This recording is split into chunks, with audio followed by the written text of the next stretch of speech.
Hayyatam jirtu nagaa keessanii baga nagaan dhuftanii gara chaanalii koo. Egaa har'a kan hojjennu nyaata aadaa Oromoo kan ta'e caccabsaa hojjenna.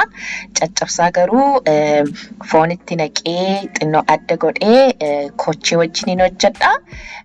Amma gara jiru isaatiin deemaa. Utuu gara jiru isaatu hin deemin dura garuu warra haaraa dhuftanii jalqaba gara chaanalii koo irra dhuftanii jiraattanii subscribe akka gootanii kabajaan isiniin gaafadha. Amma gara jiru isaatiin deema. Amma akka argitanitti daakuu kubbaayyaa laman qabaa. Achi ashabootan naqee egaa daakuu kubbaayyaa tokko furnoon godhe kubbaayyaa tokko qamadiin godhe waliin makeetanii egaa amma ashaboo wajjinii waliin makaan jira.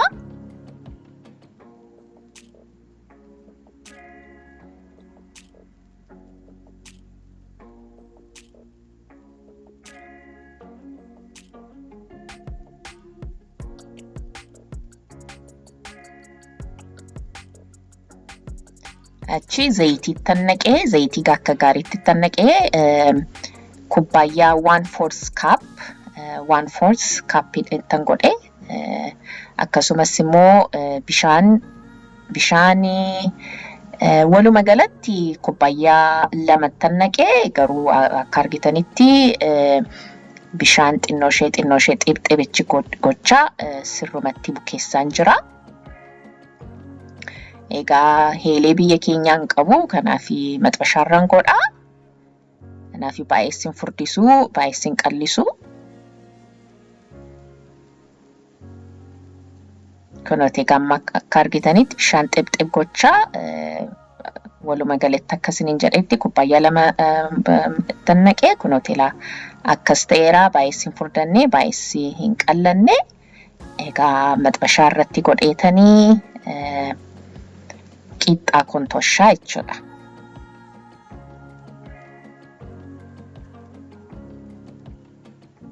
Kunooti maxxashaa koo zayitii irratti godheetanii irratti dibeetanii toshuun jalqabaa qaqalliseen toshaa.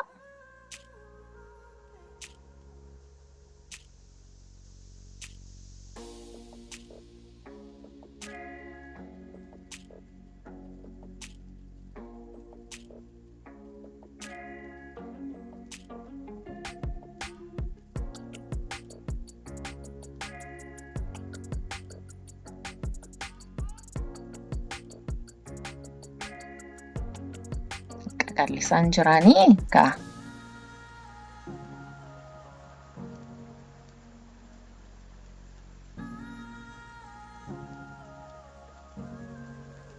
tole egaa akkas seenaaf bishaatu immoo dhangalagashaa akkas gochaa egaa nan bisheessa jechuudha.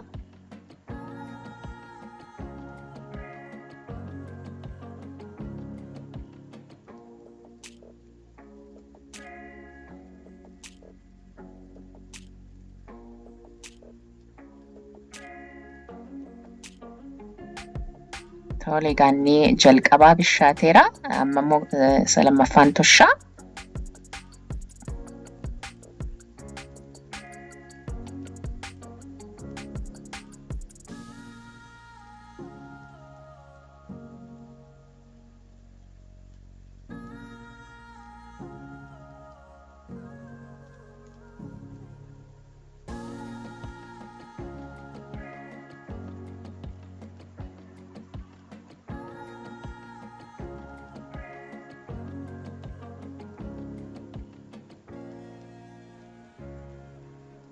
Egaa akkas gochaa egaa hunduma isaanan toshaa qallisee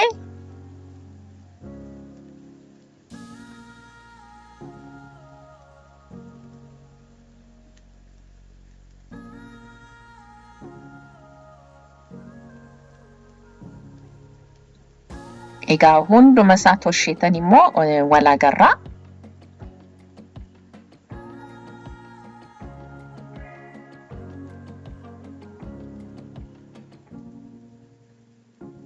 Amma hunduma isaa toshee fixeera nan murmuraa Namni tokko tokko namni barbaadu billaadhaanis muruu hin danda'a, harkaanis muramuu hin danda'a.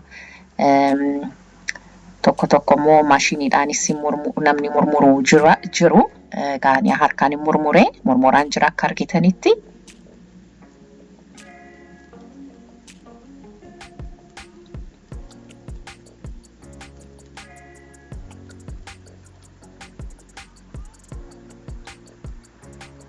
Amma inni kun egaa murmuree fixeera hundumasaa gara bukkee godheetanii amma foon manumatti daakee foon diimina maashiniidhaanii irraa coomasaa irraa funaanee akkasii daakeen jira.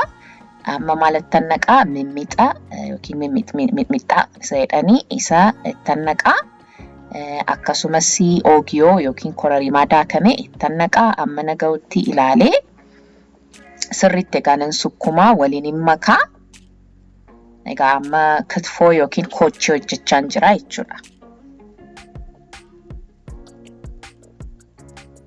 Egaa sirriitti makamuu qabaa. Egaa ani ashabootti naquu maaliifi mitmitni biyyaa na erganii biyyaa qophaa'ee si erganii ashaboo akka gaariitti itti naqaniiru. Ashaboo baay'ee qabaa. Kanaaf ashaboo yoo itti naqe ashaboon natti baay'ata. Kanaaf ani ashaboo itti naqu. Ruusini ashaboo naqachuun sinii barbaachisa. Tole gamma erga foon isaa sirriitti erga waliin hin makee booddee akkas dhadhaa kocheedhaaf ta'u kunoo ibiddarra godhee akkasii baqseera. Amma waliin makaa xinnoo ishee nan bisheessaani. Egaa dhadhaa kana akkaataan baqsee baruu yoo barbaaddanii description box irra isiniin kaa'a. Kanaan dura viidiyoo hojjedheera. Egaa nan bisheessaani. Egaa ibidda isaa immoo baay'ee loo irraan hin godhee maaliif yoo ibidda isaa ol hin qabe bishaan na jala baasa. Bishaan akka baasuun barbaadu. Kunooti akka argitanitti amma sadarkaa amman barbaadutti bisheesseera jechuudha. Amma kan egaa qodaarra kaayetanii gara caccabsaa komoo nan deebi'a. Tole gammas dhadhaa kocheedhaaf ta'u baqseetanii egaa ammas mitmita xinnoo isheettan naqaa. Egaa ani barbareedhaan miti amma kan hojjechaan jiru. Mitmita xinnoo isheettan godhee akkasumas kororimaa yookiin oogiyoo daakame ittan naqee.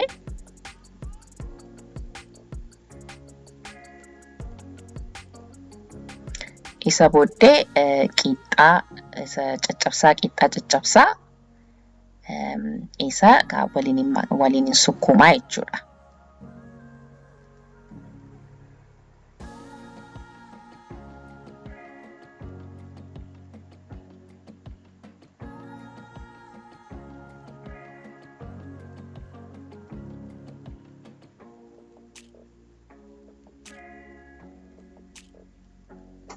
Egaa ibidda isaa baay'ee loo irraan godhee akka mitmitni akkana jalaan gubannee fi hawaajni isaa akkana jalaan gubannee fi egaa amma akka argitanitti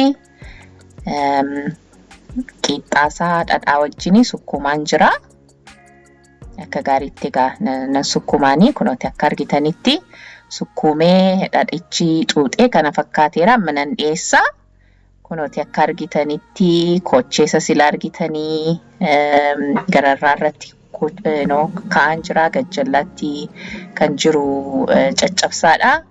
Egaa namni barbaade akkasumas bukkee kaayee nyaachuu danda'a. Namni barbaadu immoo waliin makee nyaachuus hin danda'ama. Ammas egaa isinittiin hima amma akka mi'aawu.